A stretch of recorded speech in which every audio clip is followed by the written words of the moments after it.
Unit 3 lesson 1 solid state हम पढ़ रहे हैं, जिसमें आज हमारा लेक्चर है unit cell and space lattice. Unit cell एकक कोशिका, स्पेस लैटिस त्रिविम जालक के बारे में हम जानेंगे। त्रिविम जालक और एकक कोशिका, space lattice and unit cell.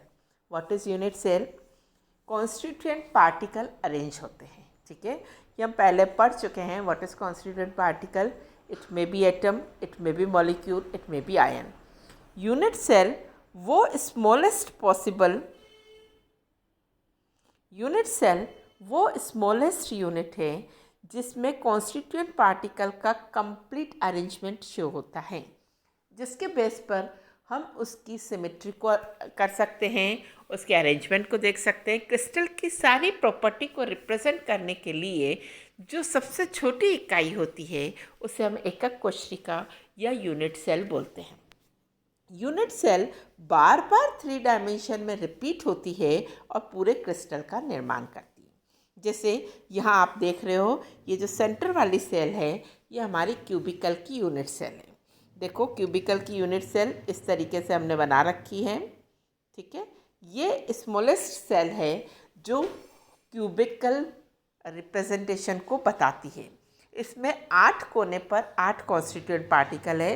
1 2 3 4 5 6 7 8 8 कोने पर 8 कॉन्स्टिट्यूएंट पार्टिकल है। देखो, आपको दिख रहा है 1 2 3 4 5 6 7 और 8।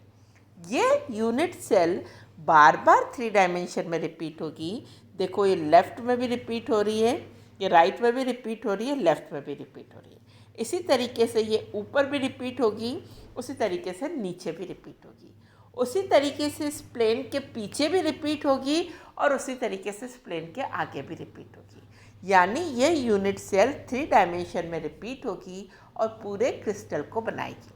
तो what is unit cell? What is एकक कोशिका? वह छोटी से छोटी इकाई जो क्रिस्टल को पूरी तरीके से रिप्रेजेंट करती है, क्रिस्टल की सारी प्रॉपर्टीज़ को एक्सप्लेन कर सकती है, वो उसकी एकक कोशिका या यूनिट सेल कही जाती है। ये बार बार 3 डायमेंशन में जब रिपीट होती है तो एक जाल जैसी रचना बनाता है। देखो, ये जाल जैसी रचना कैसे है, ये देखो इस डायग्राम में ये जाल जैसी रचना बन रही है। देखो, एक यूनिट सेल इधर भी रिपीट हो रही है, ऊपर भी रिपीट हो रही है। अगर हम सेंटर वाली लेते हैं तो इधर भी रिपीट हो रही है, इसके पीछे भी हो रही है। देखो, ये इसके पीछे हो रही है और इसके आगे भी हो रही है।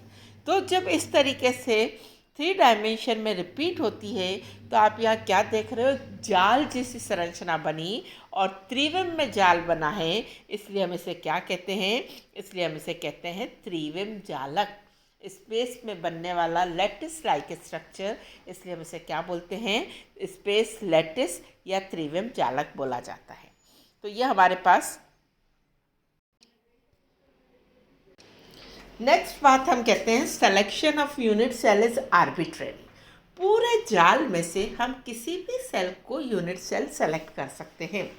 जैसे आप यहाँ पर देख रहे हो, ये अगर मैंने 2 डायमेंशनल अरेंजमेंट बनाया है तो मेरे कॉन्स्टिट्यूएंट पार्टिकल्स रिप्रेजेंट कर रखे हैं। मैं इसमें से किस तरीके से यूनिट सेल सेलेक्ट कर सकती हूँ? 1 नंबर में इसे सेलेक्ट कर सकती हूँ, 2 नंबर में इसे सेलेक्ट कर सकती हूँ, 3 नंबर ये सेलेक्ट करी जा सकती है। तो यूनिट सेल किसी भी तरीके से सेलेक्ट करी जा सकती है। ज़रूरी नहीं है कि एक ही तरीके से यूनिट सेल का सिलेक्शन हो। तो selection is arbitrary, but it must be selected in such a way that representation of the faces on axis becomes easier. जैसे ये वाला है तो इसमें हमें टफ पड़ जाता है, हमें सारी कैलकुलेशन प्रॉब्लमेटिक आ जाती है, इसलिए हम ईजीएस्ट वे सेलेक्ट करते हैं कि उसके फेस एक्स वाई जेड पर हम आसानी से निरूपित कर सकें। तो ये हमारा unit cell and space lattice है। टाइप्स ऑफ यूनिट सेल मैं नेक्स्ट लेक्चर में आपको बताऊंगी। Thank you.